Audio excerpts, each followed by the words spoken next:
Hello friends, இப்போ நீங்கள் வீடியோவில் பார்த்துக்கிட்டு இருக்குது நேற்று நைட்டு வச்ச இட்லி தான். இந்த மாதிரி மீதமான இட்லியில் சூப்பரான ஒரு ரெசிபி தான் செய்ய போகிறோம். நீங்கள் எப்பயுமே ஒரே மாதிரி தோசை, இட்லி, உப்புமா அப்படின்னே செய்கிறீங்களா? இந்த மாதிரி மீதமான இட்லியில் உதுத்து போட்டு உப்புமா செஞ்சு கொடுக்குறீங்களா? அப்போ உங்களுக்கான வீடியோ தாங்க இந்த வீடியோ.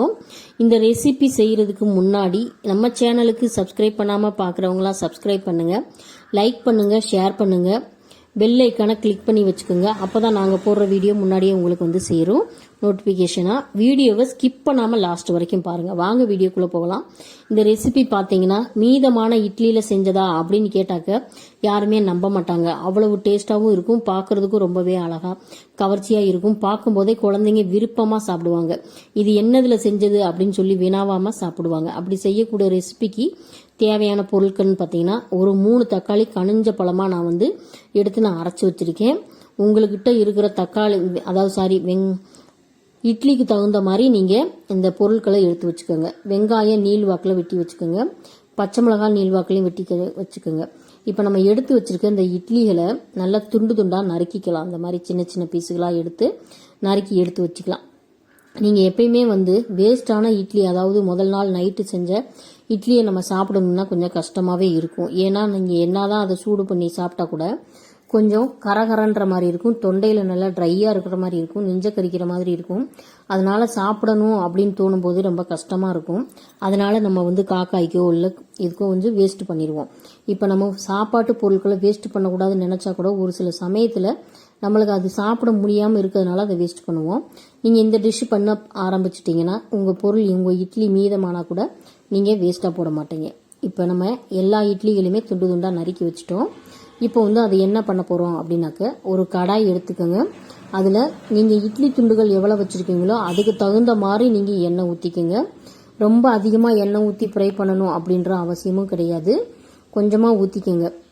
ஊற்றிக்கிட்டு வெட்டி வச்சுருக்க அந்த இட்லி துண்டுகளை போட்டு நல்லா ஃப்ரை பண்ணி எடுத்துக்கோங்க.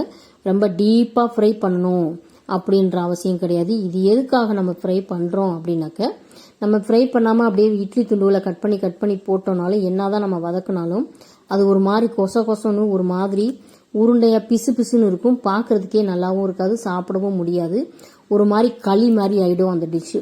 அதனால் இந்த மாதிரி ஃப்ரை பண்ணி போட்டோம்னாக்க அது நல்ல பிரெட் தூள் மாதிரி, நல்ல பிரெட்டு நம்ம வந்து அப்படியே கிறிஸ்பியாக இருக்கும் பாருங்கள். அந்த மாதிரியான ஒரு சுவையில் சூப்பராக இருக்கும். அதுக்காக தான் நம்ம இந்த மாதிரி ஃப்ரை பண்ணுறோம் இட்லி துண்டுகளை. இப்போ நம்ம அதை ஒரு ஓரமாக இப்போ எல்லா இட்லி துண்டுகளையுமே இந்த மாதிரி எடுத்து வச்சுட்டு நம்ம அதே கடாயில் நம்ம தாளித்து விட போகிறோம்.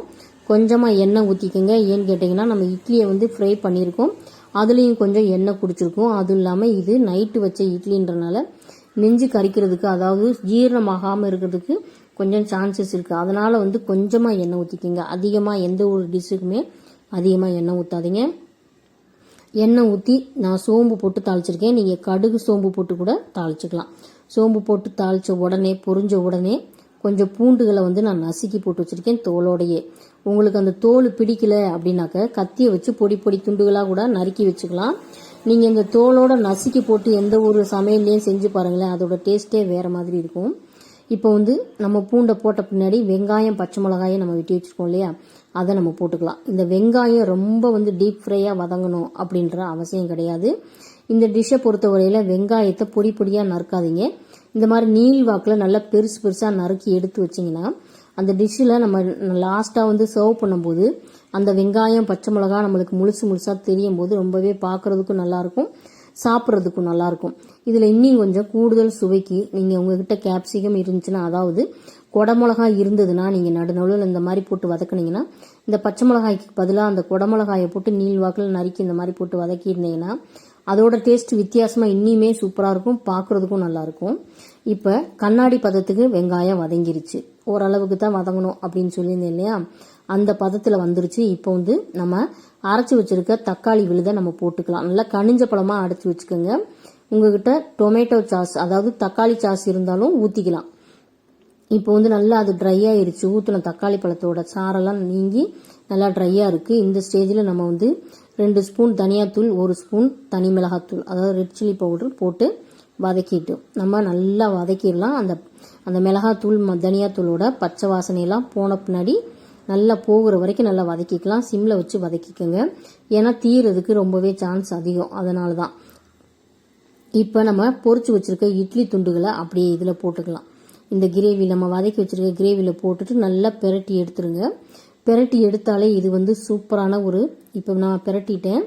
பெரட்டி எடுத்த பின்னாடி இந்த ஸ்டேஜ்லேயே உங்களுக்கு சாப்பிட்ற அந்த இதுக்கு வந்துடும். நீங்கள் உங்களுக்கு இந்த இதே உங்களுக்கு போதும் அப்படின்னாக்க இதிலே நிறுத்திக்கலாம். இதில் அடுத்த ஒரு பொருளை நம்ம சேர்க்க போகிறோம்.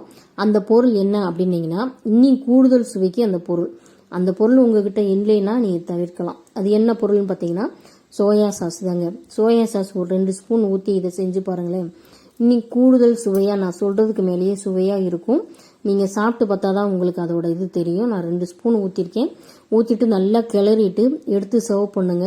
உங்கள் குழந்தைங்க ஸ்கூல் விட்டு வந்த உடனே இந்த மாதிரி உடனே செஞ்சு, நீங்கள் மீதமான இட்லியில் தான் செய்யணுன்றலாம் இல்லை, ஃப்ரெஷ்ஷான இட்லியில் கூட இந்த மாதிரி செய்யலாம்.